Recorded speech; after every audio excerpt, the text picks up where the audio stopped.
Bacaan dari Injil tentang perikop Matius 5 ayat 1-12 tentang ucapan bahagia, yaitu Matius 5 ayat 1.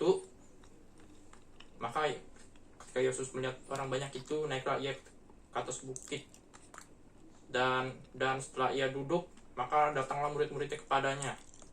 Maka Yesus mulai berbicara dan mengajarkan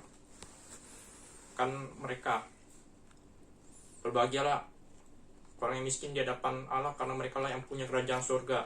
Ucapan bahagia tersebut menyatakan kepada kita bahwa kita bisa melihat orang-orang yang di bawah kita. Kita sebagai orang beriman juga harus bisa meneladani ayat tersebut secara baik, karena setiap dari kita pasti memiliki hati nurani yang telah Tuhan sempurnakan di dalam hidup ini. Jadi ayat tersebut tentang berbahagialah. Jadi ucapan bahagia tersebut adalah mengajak kita untuk berbahagia di dalam kebenaran, atau bersukacita di dalam kebenaran. Dan berbahagialah orang yang miskin. Orang yang miskin adalah menunjukkan bahwa adalah orang-orang yang berkekurangan atau yang kesusahan dalam kehidupannya sehari-hari. Jadi mereka itu selalu memiliki kesusahan dalam kebutuhan hidup, dalam hal-hal hidup ini, baik dalam kebutuhan pokok maupun kebutuhan yang lain. Dan berbahagialah orang yang miskin di hadapan Allah, karena mereka lah yang punya kerajaan surga. Nah, di sini dari ayat ini kita bisa tahu kenapa orang miskin harus berbahagia di hadapan Allah. Karena mereka tidak bergantung pada hal-hal yang duniawi. Mereka hanya bergantung kepada kesederhanaan yang mereka terapkan di dalam hidup ini. Dan kesederhanaan itu adalah yang membuat kita semakin dekat dengan Tuhan. Jadi kesederhanaan itu adalah prinsip utama supaya kita dekat dengan Tuhan. Tetapi asalkan kita mau menjalankan kesederhanaan itu dengan baik, dan semuanya itu untuk Tuhan. Dan banyak sekarang hal-hal yang duniawi yang datang kepada kita semua, yang telah merusak hidup kita, yang telah merusak hidup orang juga. Karena hal-hal duniawi tersebut, orang itu melakukan kejahatan, orang itu melakukan pencurian dan segala macam untuk mendapatkan kekayaan. Tetapi orang-orang miskin yang memiliki kesederhanaan adalah orang-orang miskin yang memiliki hati yang cukup dekat dengan Tuhan. Karena Tuhan ingin kita sederhana di hadapannya. Dan hidup ini itu semuanya adalah milik Tuhan. Jadi apa yang kita miliki sekarang itu hanyalah semuanya titipan, dan bukan milik kita selamanya. Karena orang-orang yang miskin di hadapan Allah itu orang-orang yang langkahnya lebih mudah bergantung pada hal surgawi daripada hal yang duniawi. Jadi mereka itu lebih fokusnya kepada hal-hal yang membawa diri mereka kepada kebenaran di hadapan Tuhan. Jadi hal-hal inilah yang pasti mengingatkan hidup kita. Jadi sekarang hidup kita ini adalah hidup yang singkat. Tidak tahu kapan kita bisa dipanggil atau kapan kita bisa berurusan dengan Tuhan. Jadi semuanya adalah milik Tuhan. Orang-orang miskin di luar sana banyak membutuhkan kebutuhan yang besar, tetapi mereka tetap melayani Tuhan, dan kesetiaan mereka tidak berkesudahan di dalam hidup ini. Dan kita bisa mencontoh orang-orang miskin yang setia dalam melayani Tuhan, karena dari ayat berbahagialah orang miskin di hadapan Allah, karena mereka yang punya kerajaan surga, adalah orang-orang yang lebih mudah menginjakan kakinya di hadapan Tuhan, karena mereka tidak bergantung kepada hal-hal yang membawa mereka kepada keduniawian. Jadi di dalam hidup ini adalah semuanya itu harus benar-benar sesuai dengan rancangan Tuhan. Dan ketika kita menyimpang dari rancangan Tuhan, artinya kita meninggalkan apa yang kita lakukan di hadapan Tuhan. Dan apa yang kita lakukan di hadapan Tuhan itulah apa yang seharusnya untuk Tuhan, bukan untuk kita. Tetapi kita adalah sebagai anak-anaknya yang harus melakukan kehendaknya. Dan itu sudah keharusan atau kemutlakan untuk kita bisa lakukan kehendak Tuhan di hadapannya. Jadi tentang ucapan bahagia orang-orang miskin di hadapan Allah, terus untuk mengingatkan kita untuk meneladani ayat tersebut di dalam hidup ini. Dan ayat tersebut sudah banyak tentang pengalamannya di dalam hidup ini. Contohnya pengalaman orang-orang di luar sana yang tidak mampu. Ada seorang miskin yang sangat miskin dan tidak memiliki rumah dan bahkan ditinggal oleh keluarganya sendiri, dan hidupnya sangat sengsara.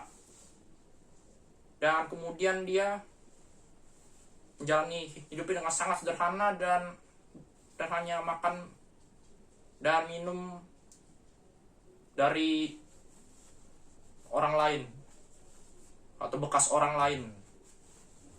Dan dia tidak memiliki uang atau kebutuhan lainnya untuk mencukupi kebutuhan dirinya, tetapi dia hanya bergantung kepada sisa-sisa dari orang lain. Jadi makanan yang sudah dibuang dimakan sama dia. Tetapi dia terus tetap melayani Tuhan setiap hari. Dia tetap terus berdoa agar setiap kebutuhannya terpenuhi dengan baik dari Tuhan. Dan itulah kenapa dia bisa bergantung kepada Tuhan saat dia miskin.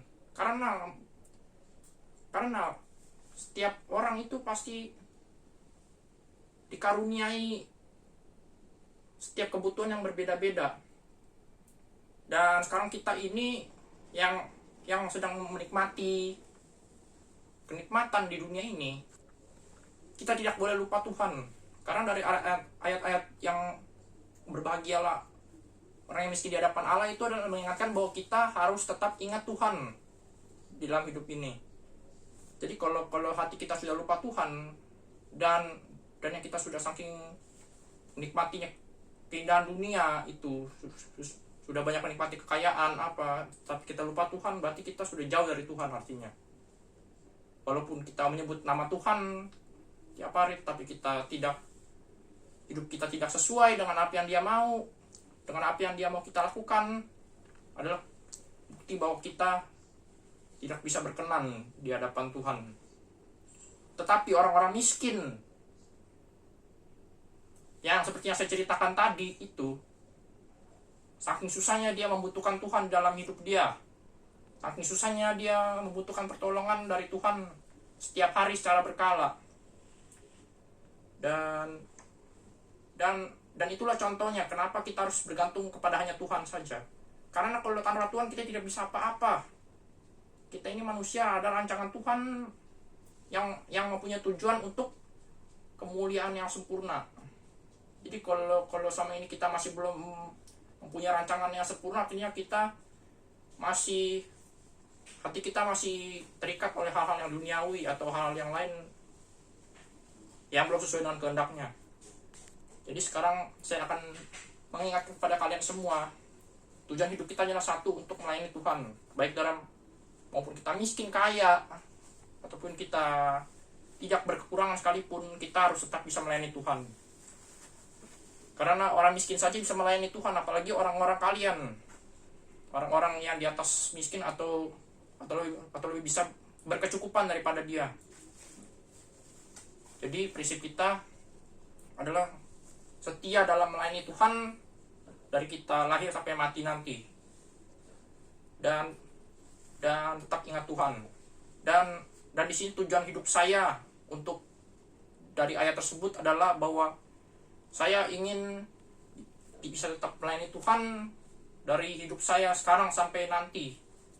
Dan biarlah Tuhan yang memproses hidup kita, maupun kita kaya maupun kita miskin, kita harus tetap bisa diproses oleh Tuhan. Karena segala sesuatu itu adalah rencana Tuhan yang terjadi. Dan hari ini kita bisa makan, kita bisa melakukan tugas-tugas dengan baik, itu adalah semuanya adalah rencana Tuhan yang terjadi dalam hidup ini. Dan sekalipun kita sedang susah atau ada masalah dalam hidup ini, adalah bukti bahwa kita selalu siap menerima itu semua dengan baik, dengan sabar, dan dengan penuh harapan bahwa semuanya ini hanya bergantung kepada Tuhan. Dan betapa lemahnya kita di dalam masalah itu adalah bukti bahwa kita selalu bergantung hanya kepada Tuhan.